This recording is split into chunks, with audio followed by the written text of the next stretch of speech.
All right, so today we're working on graphing quadratics by evaluating. First, let's remind ourselves exactly what evaluating means. We have done this before. It says, example A. Let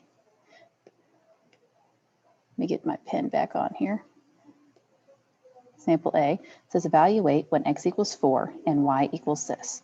All this means is I'm going to take this 4 and I'm going to plug it into this equation everywhere I see x. All right, so y equals 3 times 4 squared plus 8 times 4 minus 1. A minute, should be minus 1 here. Minus 1. All right. So y equals 4 squared is 16. So 3 times 16 plus 8 times 4, which is 32, minus 1. 3 times 16 is 48 plus 32 minus 1. And we can do this manually, but I'm going to bring out the handy dandy calculator. So I have 48 plus 32 minus 1 is 79. So y equals 79. All right. Then we can do the same thing for B and C, but let's just work down here and let's do D. All right.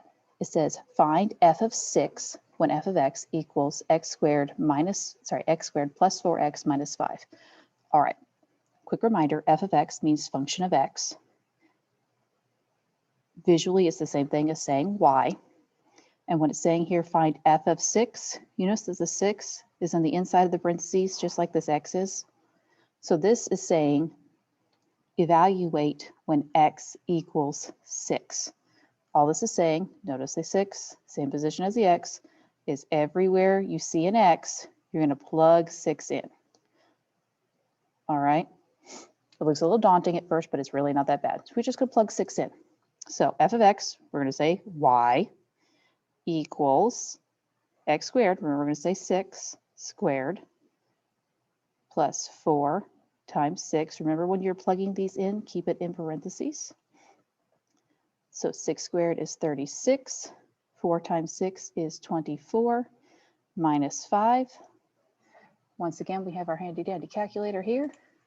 Just for speed, 36 plus 24 minus 5 is 55.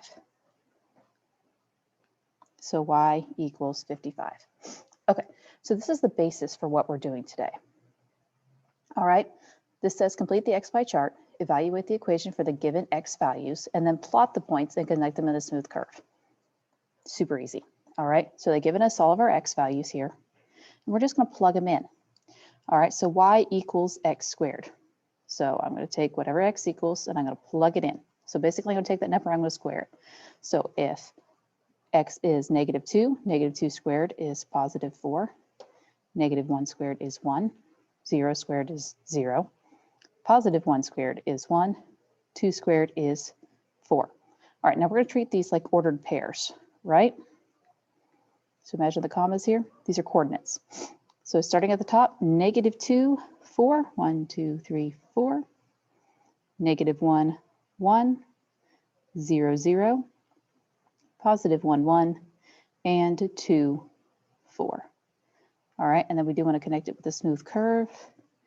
You all have graphed these before. I'm pretty sure these are called this is called a parabola.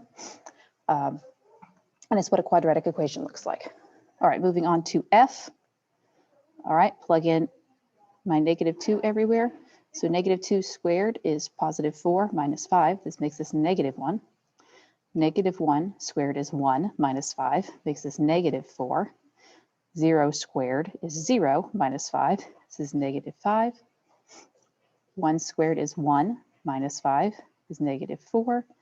2 squared is 4 minus 5 is -1. All right, so then we plot all of these points. So -2, -1, -1, -4, 1, 2, 3, 4, 0, -5, 1, -4, and 2, -1. And then we can draw our parabola. Make sure that down here at the bottom, you've got a nice curve. This is a parabola, not an absolute value problem where we had a V. All right, flipping it over to the back side, just so we have some practice with some fractions here. Let's do J. Remember, f of x is the same as saying y. So this is not any different than what we've been doing. We're just plugging in our x values. All right, so negative 3 squared is 9. 1/3 of 9 is 3.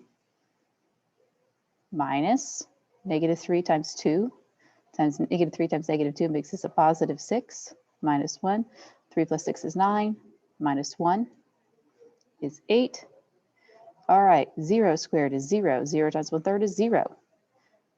Okay, so 0 minus 2 times 0 is 0, minus 1. Okay, negative 1.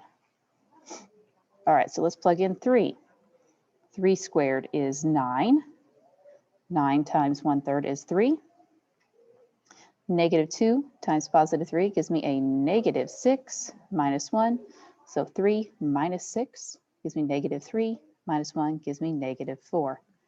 All right, let's plug in the rest of them. All right, 6 squared is 36. 1/3 of 36 is 12. 6 times negative 2 is negative 12 minus 1. 12 minus 12 is 0. Minus 1 gives me just negative 1. All right, then we're going to plug in our 9. So 9 squared is 81. 1/3 of 81 is 27. I should know that off the top of my head, but I don't, unfortunately. So 27. Negative 2 times 9 is negative 18 minus 1. So 27 minus 18 minus 1 gives me 8. All right, so then we'll plot this. So negative 3, 8, 0, negative 1, 3, negative 4, 1, 2, 3, 4, 3, 4, 5, 6, negative 1, and 9, 8. Notice this is a really wide one. And we'll talk more about what makes this one wide versus the other ones more skinny in the next lesson. All right, and that's really all we're doing today, guys. Plug in numbers, evaluate them, plot the points, draw a curve. That's it. As always, if you have any questions, send me an email, and good luck with your homework.